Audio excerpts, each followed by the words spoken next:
Vou falar um pouquinho sobre bioquímica do sangue, dando ênfase na parte de coagulação sanguínea, mostrando o sistema hemostático e suas fases, mostrando, né, a cascata de coagulação. E vou finalizar comentando um pouquinho sobre trombose venosa profunda, que é a patologia do caso clínico que a gente vai debater semana que vem na faculdade. Então, vamos lá, né, falar do sangue, né, e da composição bioquímica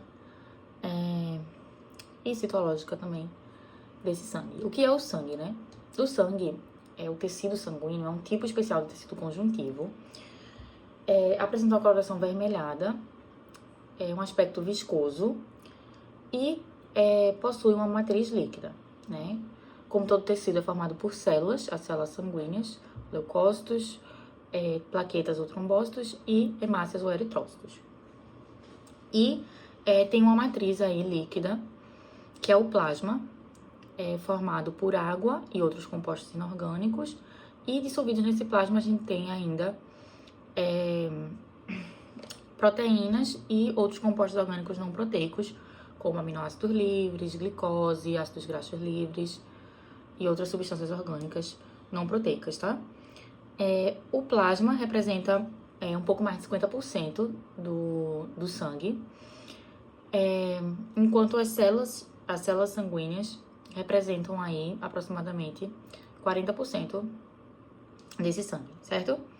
E aí o plasma, ele é formado majoritariamente por água, mas apresenta também, dissolvido nele, outros componentes, como eu tinha mencionado, né? Tanto outros compostos inorgânicos além da água, como os gases, CO2, O2, minerais, né? Íons, potássio, sódio, cálcio, enfim.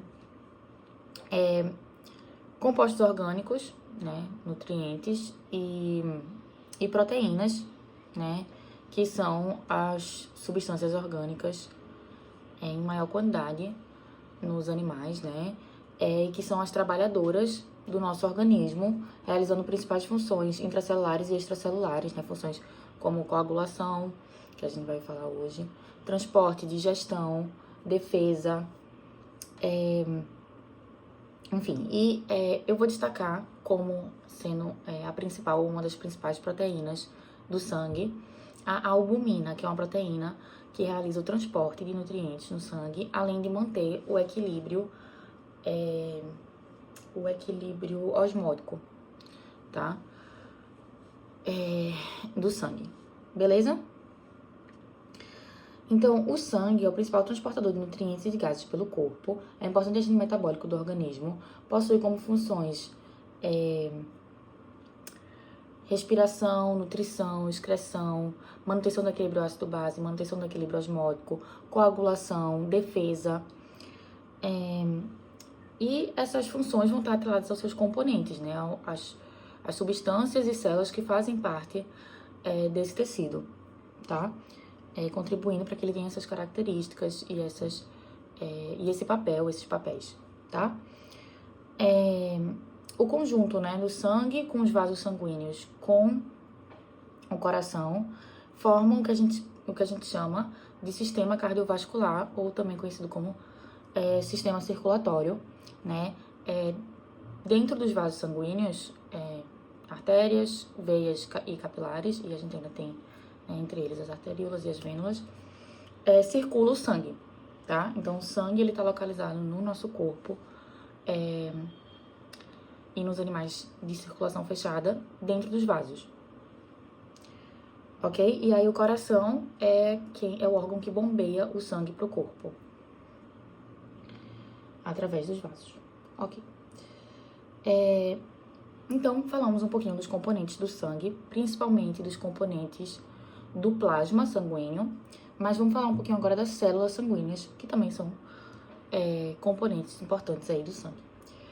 Começando pelos leucócitos ou glóbulos brancos, né, essas células vão ter uma função imunológica, então vão atuar na defesa do nosso organismo, no combate de agentes invasores, de corpos estranhos que invadem o nosso corpo, né, o nosso organismo. Quais são alguns exemplos de leucócitos, né? nós temos os leucócitos. Existem dois tipos de leucócitos, os leucócitos granulócitos e os leucócitos agranulócitos. Os leucócitos granulócitos, a gente vai ter aí dentre eles os neutrófilos, basófilos e eosinófilos. Os neutrófilos, eles vão estar relacionados à fagocitose, principalmente de bactérias, mas também de outros corpos estranhos, e correspondem a como se fosse uma resposta imunológica inicial do nosso corpo, né, mais rápida, mais imediata, e sem a formação da memória imunológica. Então, os neutrófilos, eles vão fagocitar, né, esses corpos estranhos, principalmente bactérias, né. Os eosinófilos também têm uma função de defesa relacionada à fagocitose de agentes invasores, mas eles vão ter uma resposta mais lenta do que a dos neutrófilos. Eles também estão encontrados em menor quantidade no nosso corpo e vão estar mais relacionados a respostas alérgicas, tá? A processos alérgicos, alergênicos, não sei como fala, mas é isso, tá? E os basófilos, né, são leucócitos granulócitos com função de produzir duas proteínas muito importantes para o nosso sangue e para o nosso corpo, que são a histamina e a heparina. A histamina é um vasodilatador e a heparina é um anticoagulante, né? Então, eu penso, heparina para de coagular. E histamina é vasodilatador, ok? E dos leucócitos agranulócitos, a gente vai ter os monócitos e os linfócitos. Os monócitos também estão relacionados com a resposta imunológica e eles também têm capacidade de se diferenciar em outras células, por exemplo, uma célula do tecido conjuntivo propriamente dito, como o macrófago, eu não sei se é o macrófago ou o mastócito, mas acho que é o macrófago. Enfim, não me lembro, mas também isso não é, tipo assim, super importante no momento.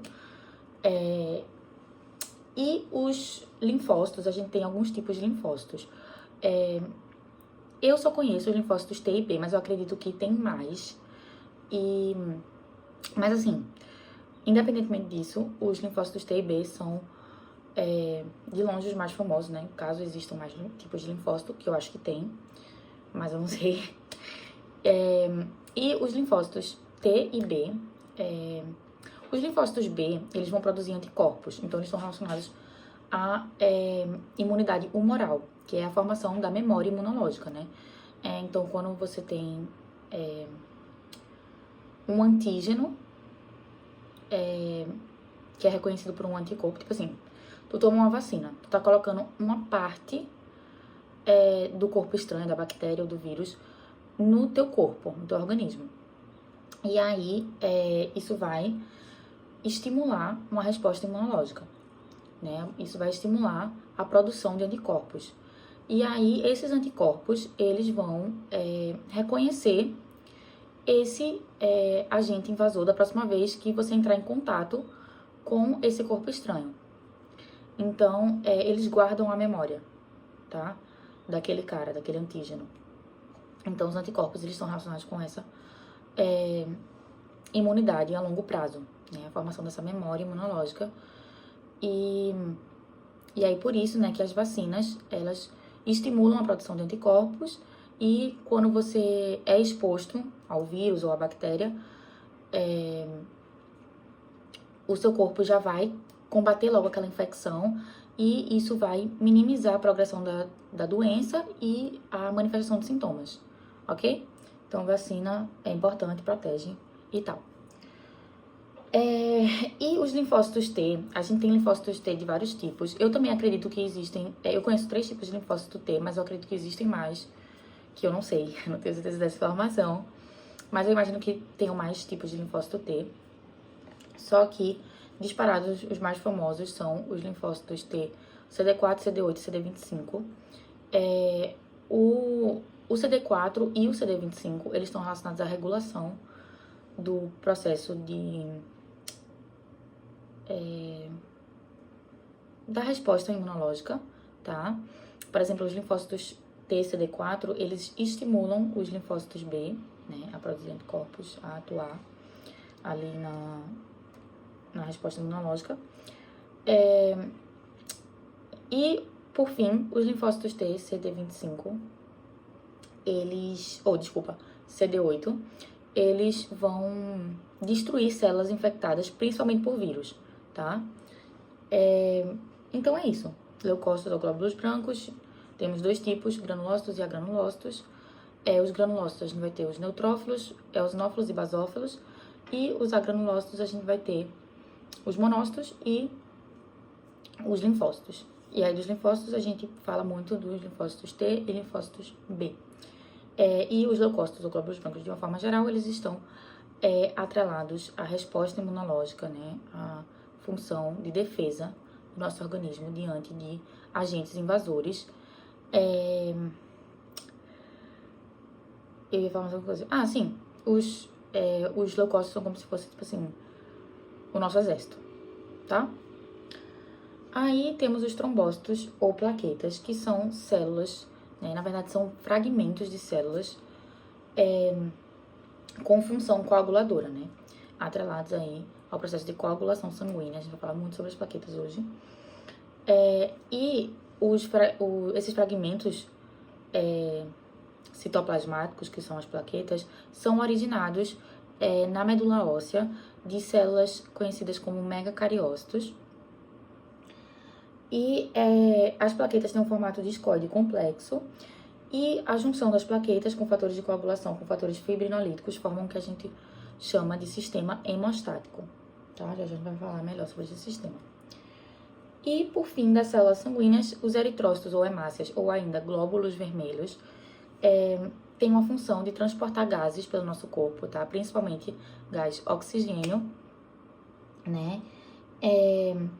E aí, as hemácias, elas vão levar gás oxigênio para os tecidos, para que os tecidos realizem, né, para que as células realizem a respiração celular, e vão transportar gás carbônico para o pulmão para a gente exalar, né, botar para fora esse gás carbônico que foi um produto da respiração celular e que vai ser, assim, excretado. Vai ser excretado, né, na nossa expiração. E aí, dentro das hemácias, existe uma proteína bem importante, que é a hemoglobina. A hemoglobina é uma proteína globular que vai ter a função de atrair o oxigênio para poder, para fazer com que a hemácia possa transportar esse oxigênio aí pelo corpo, tá? A hemoglobina, ela é uma proteína quaternária com 4 globinas, 2 globinas alfa e 2 globinas beta, que possuem cada uma, né, vários aminoácidos, uma cadeia muito grande de aminoácidos.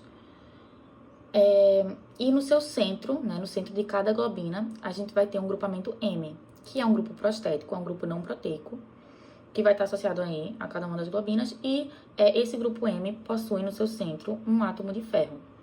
E é o ferro que vai ter afinidade pelo oxigênio e vai possibilitar, né, essa ligação com o oxigênio, para que o oxigênio fique ali preso dentro da hemácia e possa ser transportado pelo corpo, ok?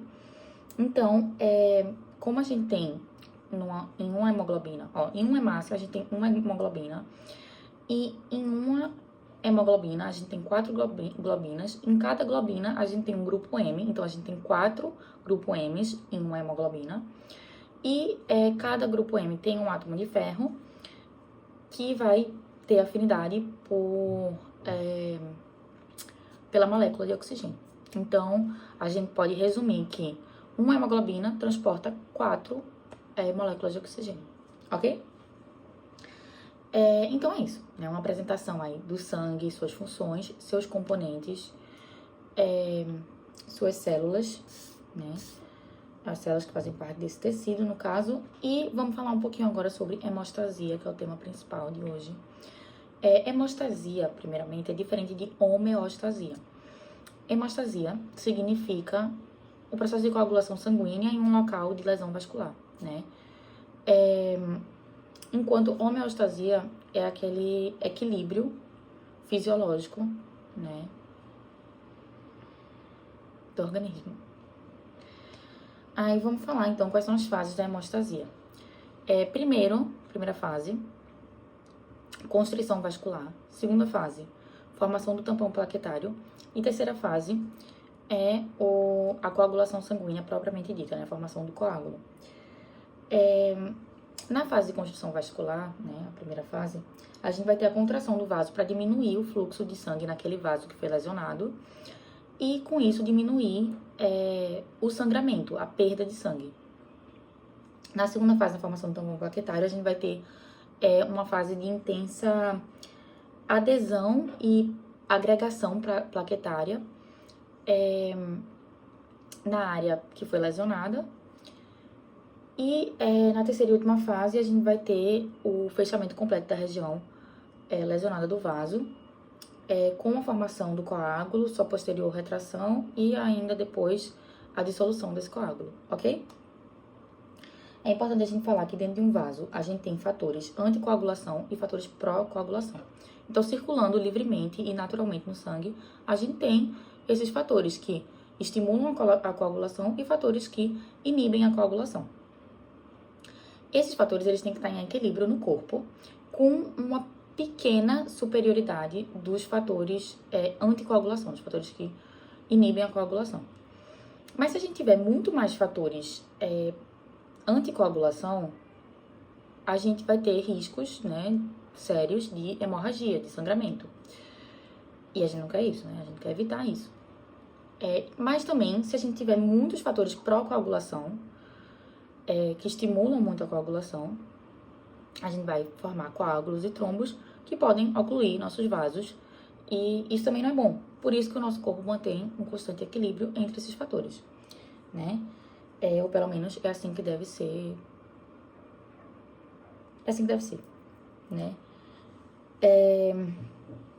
Assim, em situações normais,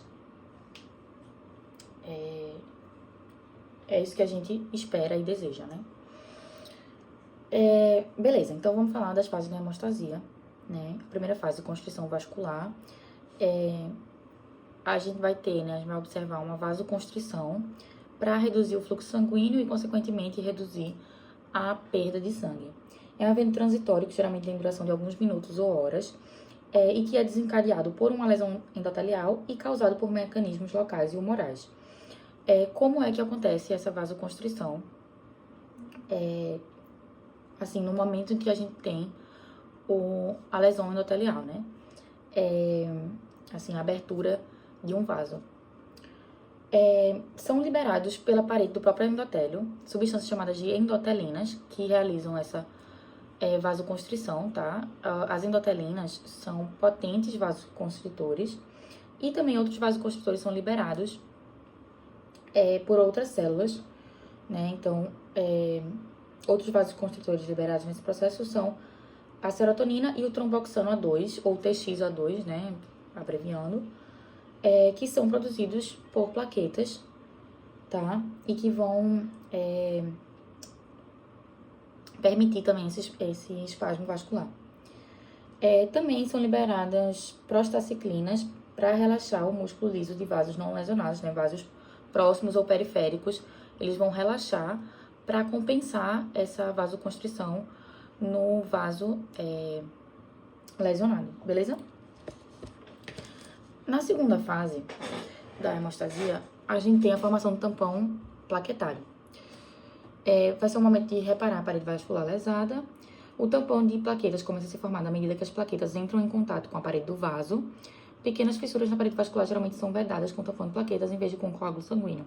Então, muitas vezes, se for uma fissura pequena, uma lesão pequena naquele vaso, você não vai precisar do coágulo, né? Apenas o tampão plaquetário já serve para resolver o problema. Então, vamos falar, né, dessa segunda fase, que também é chamada hemostasia primária, que é quando a gente vai ter as plaquetas aderindo, né, à parede vascular lesionada. E isso ocorre porque existe uma molécula proteica que circula livremente no sangue, chamada fator de von Willebrand, e que é atraída pelo colágeno. Então, quando a parede Desculpa. Quando a gente tem uma lesão endotelial, o colágeno que tá ali abaixo do endotélio, ele fica exposto. E aí, o fator de von Willebrand tá ali circulando, é atraído por esse colágeno e o fator de von Willebrand puxa as plaquetas, atrai as plaquetas e aquilo vai levando plaquetas, né, para aquela região, ok? O fator de von Willebrand é uma molécula proteica que escoa para o tecido lesionado a partir do plasma. As plaquetas são fragmentos de célula, né? São fragmentos de megacariócitos sintetizados na medula óssea, com tempo de meia-vida entre 8 a 12 dias. A produção de plaquetas é estimulada pela trombopoetina, que é um hormônio sintetizado principalmente nos rins, mas também nos fígados e também na medula óssea, em menores quantidades. Plaquetas apresentam, como qualquer célula, né, membrana plasmática, e na membrana plasmática dessas plaquetas é importante a gente destacar que existe uma glicoproteína de adesão, chamada glicoproteína 2B3A. As plaquetas são anucleadas, possuem grânulos que produzem e secretam substâncias, e a gente tem dois tipos de grânulos produzidos e secretados pelas plaquetas, que são os grânulos alfa e delta. No caso, eles secretam coisas.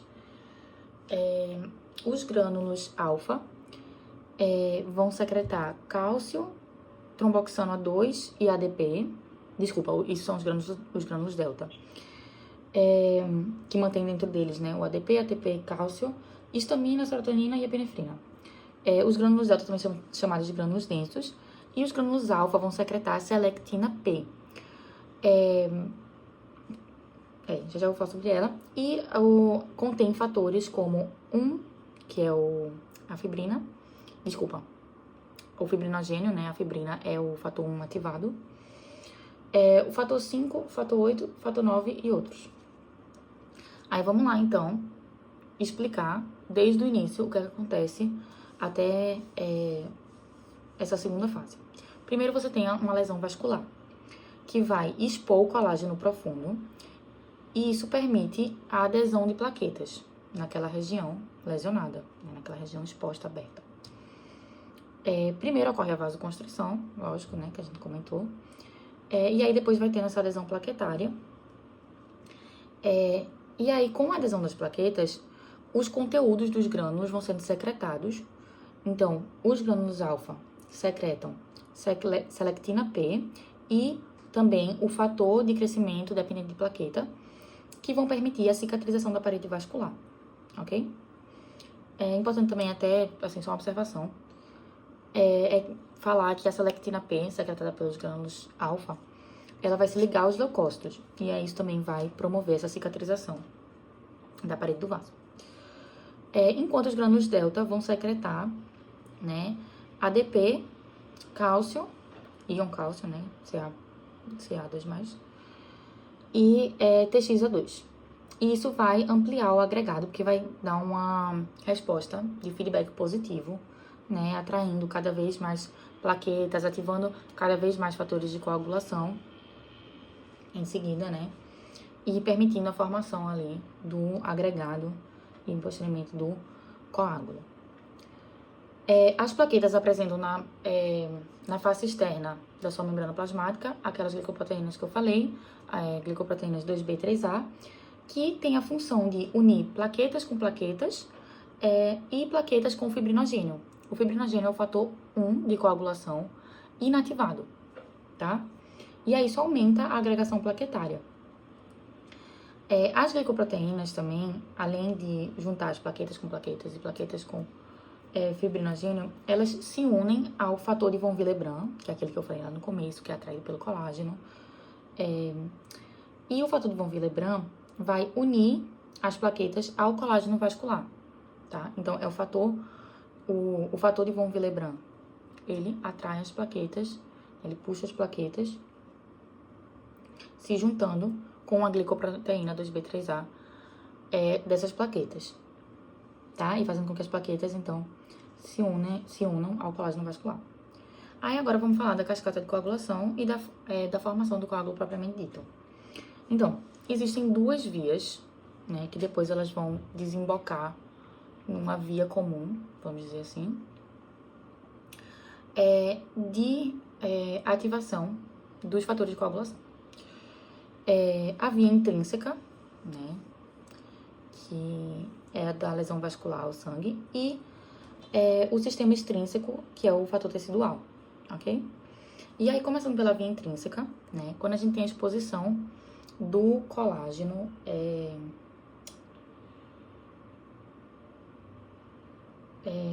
pela abertura do vaso, né, a gente vai ter que o colágeno vai permitir a conversão de fator 11 em fator 11 ativado. Então, vai ativar o fator 11. O fator 11 ativado, o fator 12 ativado, 12 em 12 ativado. O fator 12 ativado faz com que o 11 se ative, né, e se torne um 11 ativado. O 11 ativado, no caso, o colágeno também ativa o fator 11, tá? O colágeno ativa o fator 12 e o fator 11. E o fator 12 ativa o fator 11 também, ok? Aí, o fator 11 ativado vai possibilitar a ativação do fator 9. E aí, o fator 9 ativado se liga com o íon cálcio, possibilitando a ativação do fator 10. Então, o fator 10 se converte em 10 ativado. E é o fator 10 ativado juntamente, né, com o íon cálcio, que vai possibilitar que o fator 2, também conhecido como protombina, se converta na sua forma ativada, que é a trombina, ou fator 2 ativado. E aí a gente vai ter uma participação do íon cálcio nesse processo, por isso que a gente fala que o cálcio é, enfim, essencial e é essencial para a coagulação sanguínea, tá? Participa da coagulação sanguínea. E é o fator 2 ativado, é a trombina, que vai fazer com que o fibrinogênio se transforme em fibrina. O fibrinogênio é o fator 1 e a partir da trombina, ele se transforma em fator 1 ativado, em fibrina. E aí essa fibrina começa a formar uma rede polimérica que prende ali o coágulo, né? E forma o coágulo, né? Aí a gente tem um coágulo. E a gente tem um processo de retração do coágulo, que normalmente acontece depois de 20 a 60 minutos. Normalmente acontece de 20 a 60 minutos depois da formação desse coágulo. E o processo de retração do coágulo é a retirada de soro de dentro do coágulo, né? De plasma, de líquido ali, daquele coágulo, deixando ele mais compactozinho, juntando as extremidades do vaso rompido, tá? Então, é muito importante para a reparação do vaso, né? A reparação total ali, o fechamento do vaso.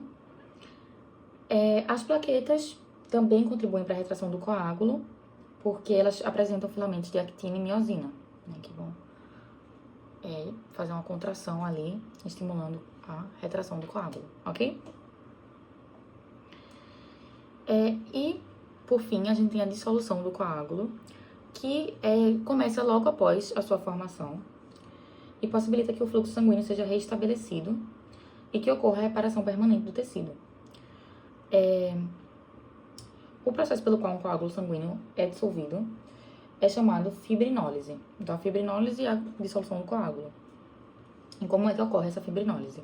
Então, a trombina, ela ativa a proteína C, que vai inibir os inibidores dos ativadores de plasminogênio. Tá? Vamos com calma. Vamos começar pelo plasminogênio. O plasminogênio é uma molécula inativa que, na sua forma ativa, chamada plasmina, vai quebrar a fibrina e liberar as plaquetas, ou seja, vai ter uma ação anticoagulante, certo? Vai promover a fibrinólise. Então, o plasminogênio se transforma em plasmina e é a plasmina que vai promover a fibrinólise, que vai quebrar a fibrina e liberar as plaquetas, né, destruindo o coágulo. existem os ativadores de plasminogênio, que vão fazer com que o plasminogênio seja ativado, se transforma em plasmina, para a plasmina realizar a fibrinólise. Só que no sangue a gente também tem os inibidores dos ativadores de plasminogênio. Então ele vai inibir que o plasminogênio se transforme em plasmina. Ou seja, ele vai inibir a destruição do coágulo. O que a proteína C faz é inibir esses inibidores dos ativadores de plasminogênio. Ok? Então, basicamente é isso. Então, a proteína C, em resumo, ela vai permitir que mais ativadores de plasminogênio estejam ativos para ativar o plasminogênio, e o plasminogênio se transformar em plasmina, sua forma ativa, e atuar como um agente, um fator fibrinolítico, né? Ou seja, que vai degradar a fibrina, destruindo o coágulo. Beleza. Aí, por fim, né? Em relação a... Aí, esse é o processo, tá? Hemostático. E aí, o que é que leva à formação de um coágulo, além de uma lesão endotelial, né? Um coágulo, existe uma tríade chamada tríade de Wichel, que mostra processos que levam à formação de um coágulo. Então, o coágulo ele pode ser formado por uma lesão endotelial, né, uma lesão traumatismo vascular, que pode, inclusive, ser... Não, recapitula, tá? Ó, uma lesão endotelial, ela pode ser tanto gerada por um traumatismo vascular, tipo assim, me cortei, como também por uma aterosclerose, cateterismo cardíaco, enfim. E outros processos que podem levar à formação do coágulo são estados de hipercoagulabilidade. Então, uma pessoa que é mais suscetível a coagular, né? Geralmente, uma pessoa que apresenta, por exemplo, alguma trombofilia. Por exemplo, uma condição trombofílica é a gravidez. O sangue, ele é mais estimulado ali pelas alterações hormonais, etc., a coagular. Outra condição que leva a um estado de hipercoagulabilidade, tumores. Realização de cirurgia, né, que agride ali os vasos. Idade avançada, grupo sanguíneo não O. Reposição hormonal, o uso de anticoncepcionais orais. E outras síndromes, deficiências e mutações. Outro processo que pode levar à formação do coágulo é o fluxo sanguíneo anormal. Então, uma êxtase uma turbulência sanguínea. Então, por exemplo, imobilização, repouso, paralisia, né? Esse repouso prolongado, imobilização prolongada. Por exemplo, até em viagens longas, né? Estresse e cisalhamento e infarto agudo do miocárdio, né? São, assim, fatores que promovem uma anormalidade no fluxo sanguíneo, beleza? E isso pode levar à formação do coágulo, porque você vai ter ali fatores de coagulação se acumulando e levando a formação de um trombo, né? Aí, um trombo arterial, geralmente causado por um endotélio danificado, enquanto um trombo venoso sofre, assim, para ser formado, ele sofre muita influência, às vezes, das válvulas venosas e do baixo fluxo nas veias. Um êmbolo é um fragmento de coágulo que pode ocluir veias de baixo calibre. Aí, é isso, né? Sobre a trombose venosa profunda, a gente vai falar que é uma condição em que há formação de trombos em veias profundas com obstrução parcial ou total do vaso, né, da veia. A trombose venosa profunda, ela é mais comum em membros inferiores, né, representando aí mais de 80% dos casos, e pode evoluir para insuficiência venosa crônica ou para o tromboembolismo pulmonar. Tríade de Wishon são processos que levam à formação do trombo, né? Processos que estimulam, aumentam a coagulação, que aí a gente vai ter a lesão endotelial, hipercoagulabilidade e êxtase sanguínea, né? Cada um desses 3 fatores é desencadeado por outros fatores ou outro fator, enfim. A hemostasia é o fenômeno de formação de um trombo, em local de lesão vascular. E é uma forma de a gente entender, né, o processo de coagulação, né? Então, pra gente falar de TVP, é necessário que a gente entenda a fisiologia da coagulação, né? A formação de um coágulo é um processo fisiológico, mas que pode levar a uma condição patológica, a um estado patológico, porque não é legal a gente ter um coágulo ali que vai alterar o nosso fluxo sanguíneo, que pode obstruir um vaso, impedindo a passagem parcial ou total, né, de sangue. E aí, vamos lá entender a hemostasia, justamente aquilo que eu falei, vou só fazer um resumo. Uma lesão endotelial, primeiro vai ocorrer eu tenho uma lesão endotelial, primeiro ocorre vasoconstrição local, o colágeno profundo, né, o colágeno que está abaixo do endotélio é exposto e atrai o fator de von Willebrand, que por sua vez atrai plaquetas. E aí é formado tampão plaquetário, que é a junção das plaquetas com plaquetas e junção de plaquetas com fibrinogênio. Fibrinogênio é um fator 1 inativado. E vão sendo aderidos ali mais fatores de coagulação e mais fatores são ativados, né, num processo de cascata, né, um processo assim, em cadeia, e que caracteriza a hemostasia secundária. Em seguida, a gente vai ter a retração do coágulo e, posteriormente, a dissolução do coágulo, finalizando o processo, né, e reparando permanentemente o tecido lesionado. Balanço coagulação e anticoagulação, né? Se a gente tiver mais fatores pró-coagulação circulando no sangue, a gente vai ter um risco maior de trombose venosa profunda, de formação de trombos. Se os fatores anticoagulação forem maiores que os fatores pró-coagulação, a gente vai correr um risco aí, né, de hemorragias, de ter sangramentos. Veias dos membros inferiores possuem válvulas para ajudar no retorno venoso ascendente contra a gravidade, e aí, muitas vezes o sangue tá passando, né, essas válvulas elas ficam abertas, mas aí quando você tem, por exemplo, uma tendência, uma situação de retorno venoso, as válvulas elas se fecham para que o sangue seja empurrado para cima, né, e não retorne. E muito sangue, ele tende a se acumular nas válvulas.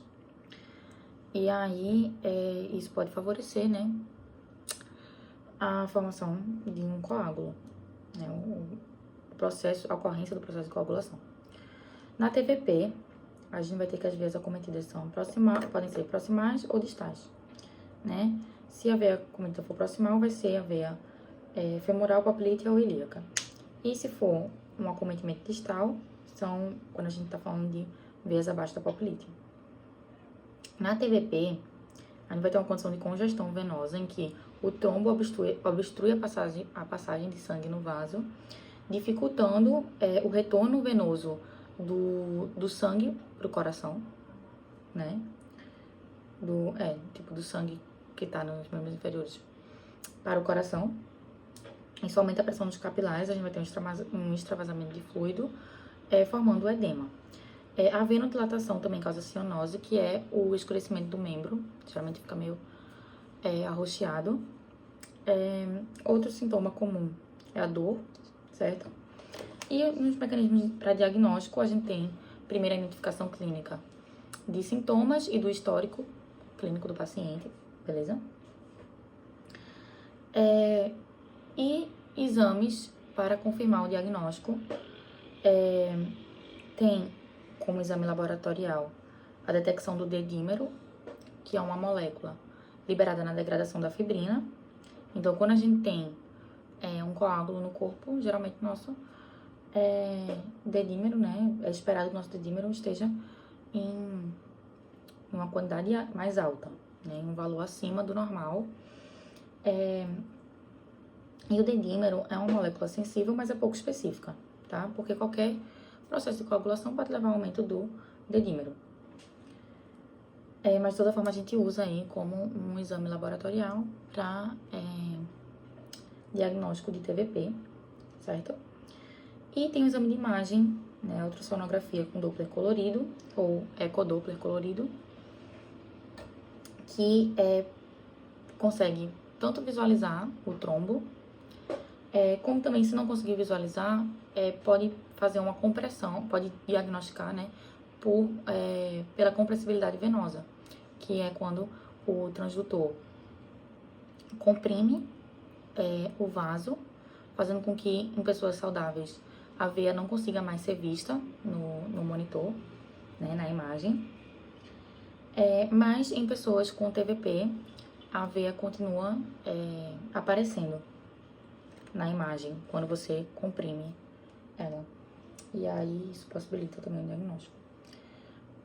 A ecografia com Doppler possui menor curaça em vasos distais ou em membros superiores, ou ainda em pacientes assintomáticos.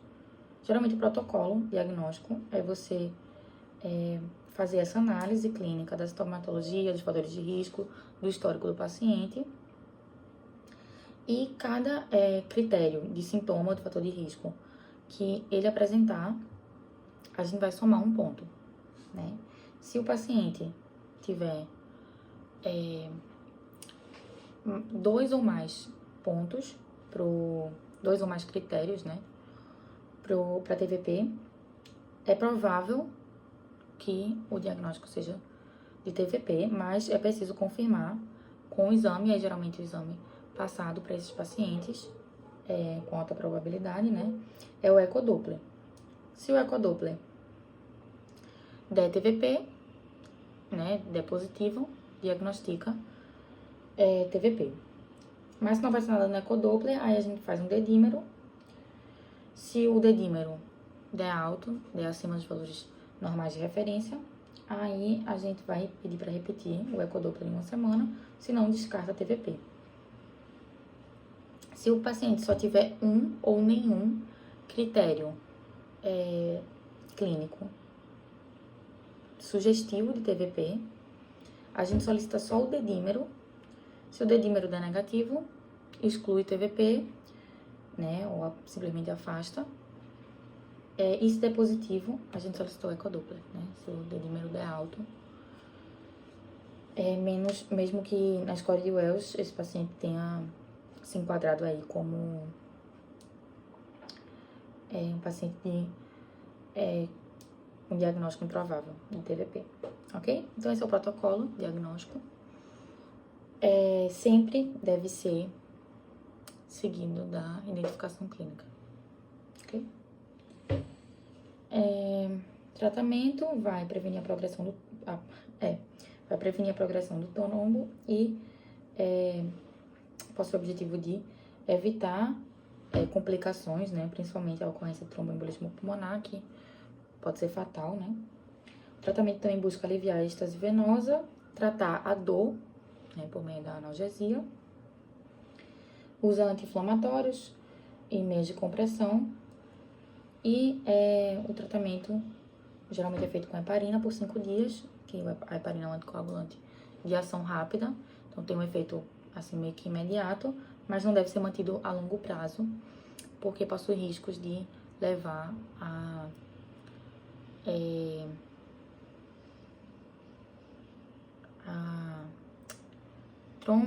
trombocitopenia induzida por heparina, tá?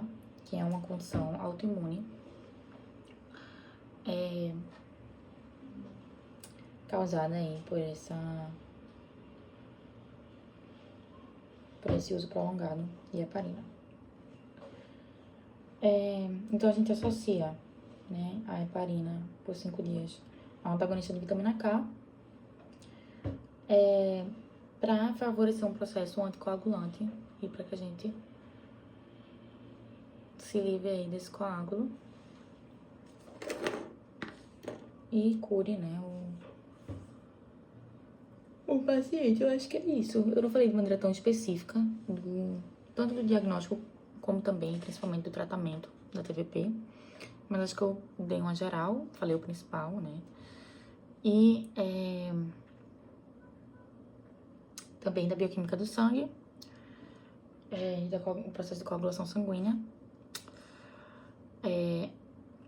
numa perspectiva hemostática, né? Que é esse processo de coagulação em local de lesão endotelial, tá? Mas nem todo trombo é formado necessariamente por uma lesão endotelial, certo? Um estado de hipercoagulabilidade também pode levar à formação de coágulos e fluxos sanguíneos anormais também, tá? O fluxo sanguíneo normal pode ser causado por imobilização e repouso prolongados, viagens longas, paralisias, infarto agudo do miocárdio, estresse de cessalhamento e geralmente está associado a algum outro fator de risco, né? A algum estado de trombofilia. E essa alteração do fluxo sanguíneo, ela pode realmente promover, pode favorecer um processo de coagulação, tá? Acho que é isso, acho que eu já falei tudo isso, tô só repetindo. E espero que tenha dado pra entender. E é isso.